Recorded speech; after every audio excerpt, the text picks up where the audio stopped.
What's going on? This is the Lighthouse, and I'm about to vent. But I know there are group homes that's crazy, like fight. You know what I'm saying? You know, Huh. but yeah. So I think most stories don't end like yours, right? What would you say was the most pivotal thing that keeping you like still like sane or on the right path, like avoiding like the like the trail that group homes normally lead to? Like you said, like it's preparing you for jail. What was the main thing that kept you out of prison? My sense of self, the things that my mother instilled in me, Hmm. my family. You know, my love for my family. Just you know, like my self confidence. Like I just, I was raised a certain way, and like I'm thankful to my mother for raising me in this way where she used to just say like, just big me up. Like we always, she never called us bad. She never said no demeaning shit. You know what I Hmm. mean? Like it was always like you're a king. The world knows what you do. So like she talked to us like that. So we always felt super sure of ourselves. Hmm. So I would see people do shit and be like, nah, I don't want to. I could look at somebody else's situation and be like, yeah, that's not for me. I don't even want to fuck with that. I don't even like doing that shit. You know what I'm saying? Hmm. Like, there was a dude that was in the group home in Staten Island who aged out, and he went to another group home, and that's the group home where like, if no one come and pick you up, or like you don't have something going on for yourself, Hmm. you're gonna end up going to Rikers or some other shit. Hmm. So pretty much, um, him and somebody else that he was in the next group home with, Hmm. they had went to some old guy's house and they did like a home invasion and like they killed them and shit. So I talked to him on the phone one time. I was like, yo, what happened? He was like, yo, we went there looking for money. He ain't have it. We tortured his ass. And I was just like, damn. Like, you just said it like that. You know what I mean? And Hmm. I was just like, yeah, I don't want to do that. I don't want to go to jail. And they Hmm. told her, they was like, yo, when you leave, Hmm. we give you a token and just tell in $20 and be like, have a good life. That's it. And you just on your own. You know what I'm saying? So, they would say shit like, you ain't cute no more. You know what I'm saying? You gotta learn how to do this shit. Ain't nobody care about y'all. You know what I'm saying? Like shit like that.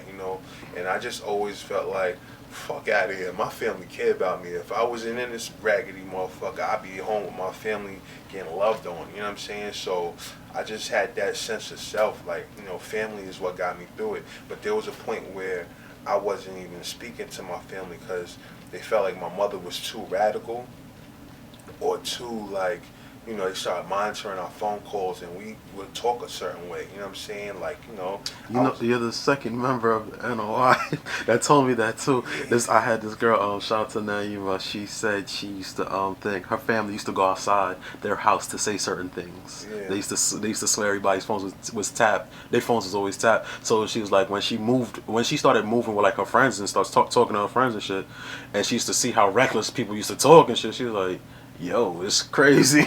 right. Mm, No, but like in the mm, group home, they mm, actually, mm, like, when my moms would call, mm, they would call like a certain spot and then they would transfer over to the group home and shit. mm. They couldn't call the house directly. So Oh, when they called the staff, they'd be yeah. like, um, Rashid's mom's is on the phone, Mm, so they would pick up the phone and shit, and mm, then they would be like, listen, they'd be like, go ahead, and then I would have to talk to my mom, so she talking to me, like, you gotta think, mm, before I go in the group home, like, mm, she's taking me to the movies. I get to see whatever I want. mm, I'm exposed to like all its cultures, artwork.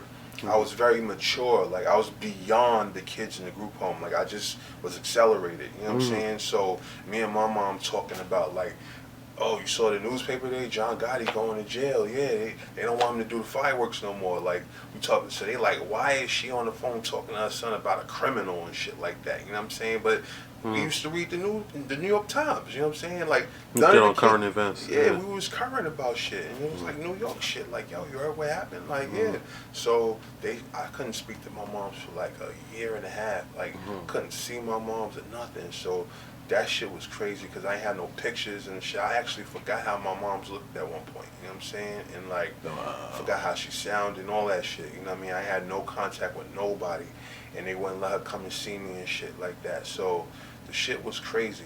It So sounded like they actually intentionally tried to break you. yeah, yeah. It's like I liken that shit to like slavery. I know, like I went to a plantation this past summer with my girl, and she went to three of them. Yeah. And like being down there, I could see that the same shit that happened before is still happening now, where they separate people who don't like bend or fold Yeah. and try to like break you. You know what I'm saying? So like the shit just never broke me. Like I just had my faith and just like my faith in myself and faith in my mom's. I knew my mom's was gonna get me out of there at some point.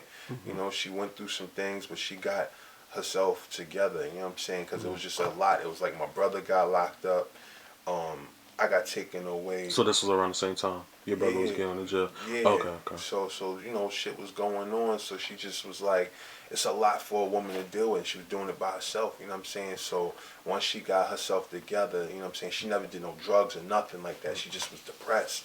You know what I'm saying? So once she got everything together, she you know, called up some friends. She had friends in high places. Like my mom's was like a staff analyst for the MTA. Like she was on the board of people who planned for the Metro card. This is in the 80s. Like they planned the Metro card way back. Like I think Word? her planning went all the way to like 2005 back in the 80s. So when people plan shit, they plan 30 years ahead. That's So you thinking like it's just it's just changing. Nah, it's like they call it urban renewal. So they been thinking about how they going to, like now they plan is how they going to get rid of all these people on the planet. That's another story. Yeah, so you know, she got me out of there and shit. She called some people.